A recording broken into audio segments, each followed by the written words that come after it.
Assalamualaikum warahmatullahi wabarakatuh. Jumpa lagi bersama saya Upi Asmaradana dalam program Untuk Perubahan Indonesia Show Upi Show. Upi Show tayang di kanal Kaba Group Indonesia Network dan di Upi Show. Pemirsa Upi Show, tim Upi Show saat ini berada di Kota Makassar, Sulawesi Selatan.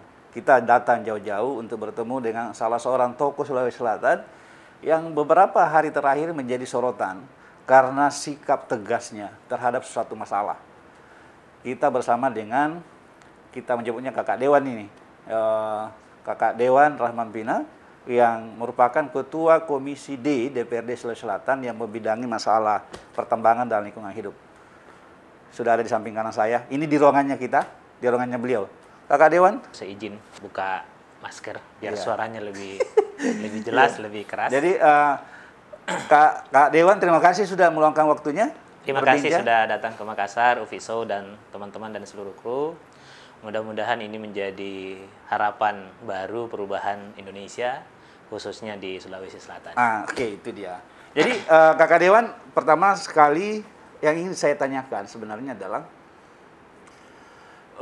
apa sih dasar seorang Kakak Dewan Rahman Pina itu mengeluarkan sebuah statement yang menyebutkan bahwa PT Vale silahkan angkat kaki dari Sulawesi Selatan. Karena kita tahu persis PT Vale ini adalah salah satu perusahaan tambang nikel terbesar di Indonesia, khususnya yang beroperasi di Sulawesi. Apa dasar seorang Ketua Komisi D DPRD Sulawesi Selatan melontarkan hal itu?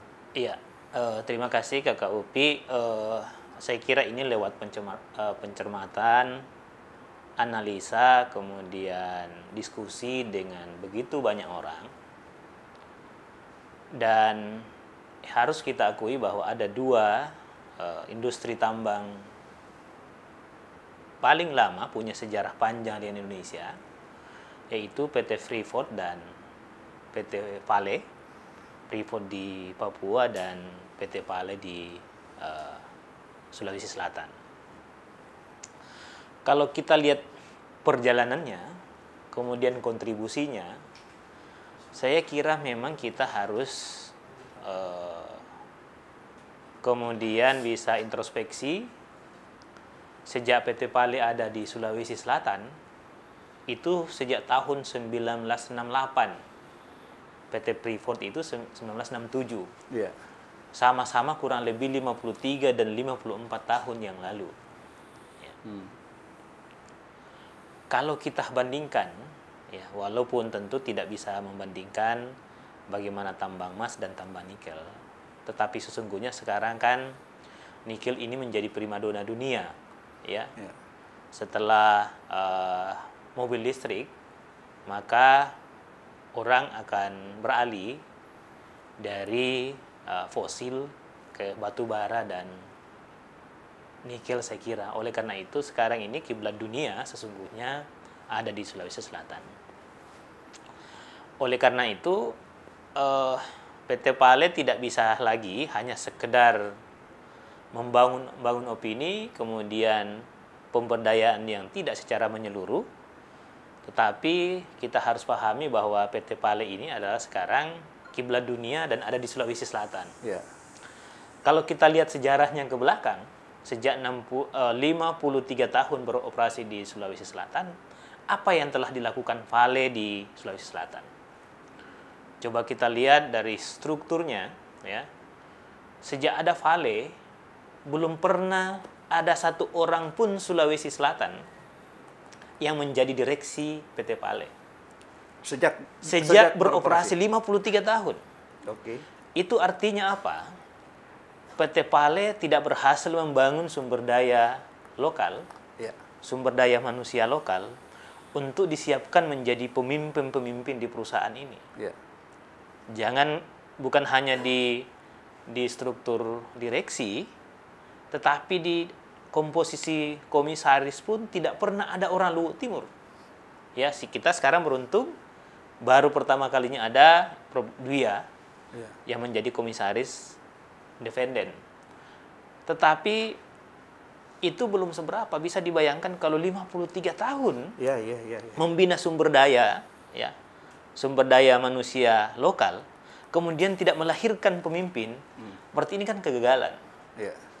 Yang kedua, kalau kita lihat, katakanlah misalnya selama ini dibangun oleh Vale bahwa membangun jaringan listrik dan seterusnya, kita harus tahu, Luwu Timur ini adalah salah satu daerah yang masih punya begitu banyak daerah yang belum teraliri listrik. Artinya apa? Dari sisi itu, Vale juga gagal. Ya. Dan yang paling penting adalah saya kira, kalau 50-60 tahun lalu orang asing masuk ke Indonesia, pengusaha-pengusaha asing masuk Indonesia, ahli-ahli tambang masuk ke Indonesia, itu kita bisa maklumi. Pada saat itu kita belum siap untuk mengelola sumber daya alam kita.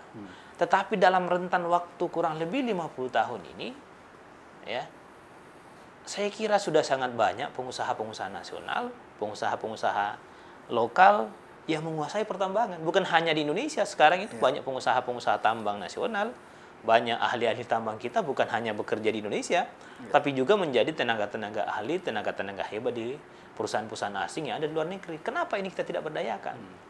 Ya, Pak Presiden, Pak Jokowi selalu mengatakan kita harus merdeka secara ekonomi, ya. Bukan hanya di bidang ekonomi, tapi saya kira juga di bidang pertambangan harus begitu. Ya, kalau Freeport saja sekarang ini sudah kepemilikan sahamnya dikuasai oleh pengusaha nasional Indonesia, masa PT Pale tidak bisa? Ya. Jadi itu dasar pemirsa Upiso kenapa seorang Kakak Dewan Rahman Pina itu bersuara keras soal PT Pale itu. Dan Kakak Dewan kan sempat mengancam bahwa di akhir masa kontrak 2025 ya? Ya, 2025 ya. 2025 kalau PT Pale tidak melakukan hal-hal yang dipersoalkan tadi itu, maka DPRD Sulsel itu memberi rekomendasi untuk PT Pale angkat kaki dari Sulawesi Selatan. Iya, jadi kalau kita lihat kontrak kerjanya PT Pale, itu kan akan berakhir tahun 2025. Dan tentu saja sekarang ini kan saya yakin betul bahwa sementara proses negosiasi, dan 2025 ini adalah penentuan apakah dilanjutkan dengan skema seperti sekarang atau dipertahankan dengan perubahan kepemilikan saham, atau sama sekali diputuskan kontraknya kemudian memainkan peran-peran pengusaha nasional dan pengusaha lokal. Itu kemungkinan skenario yang terjadi. Prinsip dasar saya adalah tentu saya berharap bahwa kalau toh harus dilanjutkan, maka pengusaha-pengusaha nasional, pengusaha-pengusaha lokal, peran daerah ini harus dimaksimalkan. Luwu Timur ini, ya, saya kira kalau kita lihat ya dalam data BPS yang terakhir, Luwu Timur ini adalah sampai sekarang daerah dengan pertumbuhan ekonomi yang paling kecil, ya, bahkan masih minus. Dari 24 kabupaten kota se-Sulawesi Selatan. Ini artinya kita akan kembali bertanya, apa peran Pale di situ? Apa kontribusi? Apa kontribusinya? Ya, benar. Ya. Di sekitar wilayah PT Pale itu ada kesenjangan yang luar biasa. Warga yang ada di sekitarnya dengan gubuk-gubuk kecil, ya, bahkan ada yang tinggal, saya kira masih sangat banyak yang hidup di bawah garis kemiskinan. Ternyata di daerah itu ada tambang yang luar biasa yang telah menghasilkan pendapatan yang sangat besar, dan ini tidak bisa dibiarkan. Saya kira sudah saatnya Sulawesi Selatan, sudah saatnya Luhut Timur ya bisa memanfaatkan potensi ini dengan baik, memanfaatkan kekayaan daerah ini dengan baik, tidak lagi seperti sebelum-sebelumnya. Bisa dibayangkan seperti di Luhut Timur ini, di Sorako ini, kayunya saja ya. Kayunya saja, ya bisa bayangkan berapa banyak kayu yang ada dihasilkan dari pabrik ini, itu kurang lebih 200 hektar per tahun. Kayunya saja tidak bisa dimanfaatkan oleh daerah. Jadi artinya tidak bisa dimanfaatkan sebenarnya Kak Dewan Rahman Pina itu perjuangan untuk menyorakan aspirasi ini sebenarnya adalah perjuangan untuk rakyat Sulawesi Selatan, khususnya masyarakat Luhut Timur itu.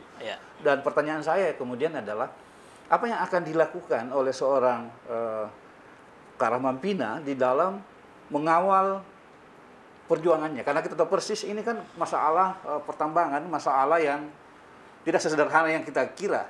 Dan itu terlalu banyak orang yang berkepentingan. Apa yang akan dilakukan seorang Kakak Dewan di dalam mempertaruhkan kredibilitasnya, memperjuangkan aspirasinya sebagai wakil rakyat?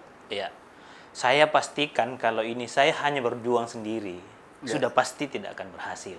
Ya, sekali lagi saya sampaikan kalau ini hanya perjuangan saya sendiri, sudah pasti tidak akan berhasil.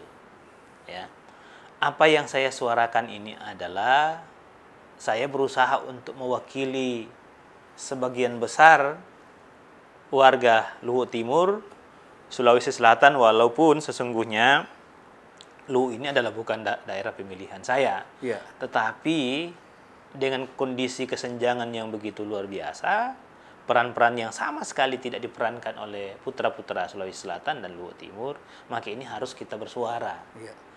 Kalau misalnya baru kita berteriak, baru bicara, setelah perpanjangan kontrak selesai, tidak ada lagi gunanya. Betul. Jadi mumpung sebelumnya. Mumpung ini, saya sangat yakin bahwa proses negosiasi sementara berlangsung dan mungkin sudah mulai, atau paling tidak ini kan harus selesai dalam 2022 dan 2023. Saya berharap ini bukan hanya suara saya, tetapi juga menjadi suara pemerintah Provinsi Selatan, bisa menjadi suara pemerintah Kabupaten Luwu, menjadi suara DPR Luwu, dan juga bisa menjadi suara warga Luhut Timur.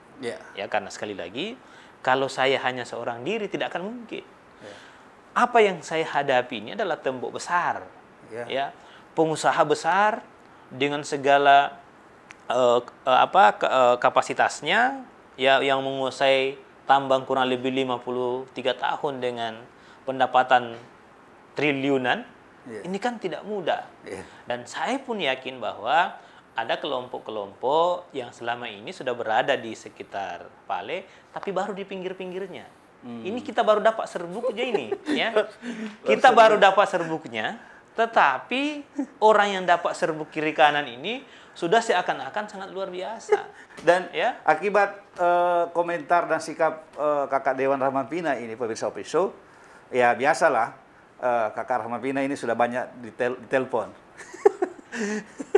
Dan semoga perjuangannya untuk membela aspirasi dan kepentingan masyarakat Luhut Timur dan Sulawesi Selatan, sebenarnya Indonesia karena ini adalah bagian dari upaya bagaimana memberdayakan sebenarnya potensi dan SDM lokal itu sendiri.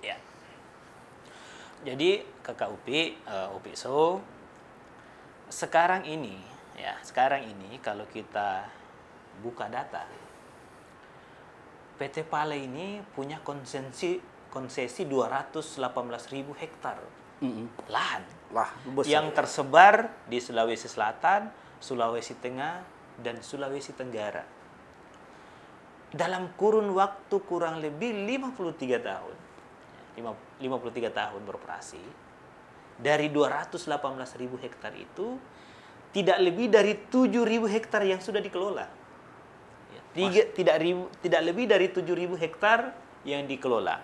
Itu artinya 200.000 lebih lahan menjadi lahan tidur. Tidak diapa-apai. Tidak diapa-apai karena ini menjadi bagian yang tidak boleh diganggu oleh siapapun karena sudah punya IUF, punya kontrak di 218.000 hektar ini. Karena ini daerah menjadi daerah tertutup, maka bisa dibayangkan pengusaha-pengusaha tambang kita, pengusaha tambang lokal dan nasional, sekarang ini kan bergesernya ke Sulawesi Tenggara. Ramainya di Sulawesi Tenggara. Oh iya, iya, iya. Iya kan, ramainya. Padahal yang diperebutkan di Sulawesi Tenggara dan sekitarnya ini tidak seberapa. Mereka hanya berebut, ada yang rebutan 1.000 hektar, 50 hektar, 20 hektar, 300 hektar, hanya rebutan di situ. Jadi sebenarnya itu juga yang dipersoalkan adalah bagaimana menghidupkan kembali lahan-lahan yang belum Tapi ini Kak Dewan itu yang saya ingin tanyakan, gimana sih potensi kerusakan lingkungan di situ? Iya, makanya ini dalam waktu dekat ini Kak UPISO kita akan hadirkan teman-teman dari Walhi. Bagaimana misalnya pandangan mereka, dan sebenarnya kalau kita lihat media sudah banyak analisa-analisa lingkungan, bagaimana dampak kerusakan lingkungan yang ditimbulkan oleh tambang ini, kemudian konsesinya seperti apa. Saya kira teman-teman Walhi akan lebih tahu. Oleh karena itu, insya Allah waktu dekat ini akan kita undang. Untuk bisa bicara kepada publik, ya, supaya lebih fair, ya, lebih terbuka, ya. Kalau misalnya yang bicara adalah orang bukan ahlinya kan, itu bisa saja subjektif. Kita akan undang juga misalnya guru-guru besar, pakar kehutanan, insya Allah dalam waktu dekat akan kita hadirkan supaya semua menjadi terang benderang. Semua jadi terang benderang. Dan pemirsa UPISO, Kabar Grup Indonesia Network, khususnya Kabar Makassar ini yang ada di wilayahnya Kakak Dewan akan mengawal semua proses. Karena ini Kakak Dewan Rahman Pina membuka kotak Pandora. Dan ini akan merembes kemana-mana. Dan kita berharap Kak Rahman Pina ini bisa terus berjuang dan bergerak untuk masyarakat Sulawesi Selatan. Tahan dulu ya, kita kembali setelah pesan-pesan berikut ini.